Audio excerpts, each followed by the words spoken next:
தம்பியர்வையிலும் உழைப்பினிலும் வாழ்வை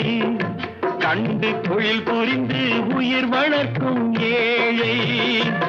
அவன் இதழ் மலரும் சிரிப்பொலியை கேட்டேன் அந்த சிரிப்பினிலே இறைவனை நான் பார்த்தேன்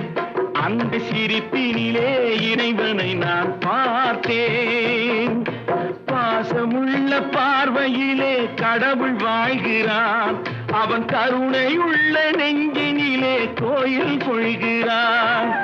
இதோ எந்தன் தெய்வம் முன்னாலே நான் ஒரே ஒரு புன்னகையில் கண்டேனே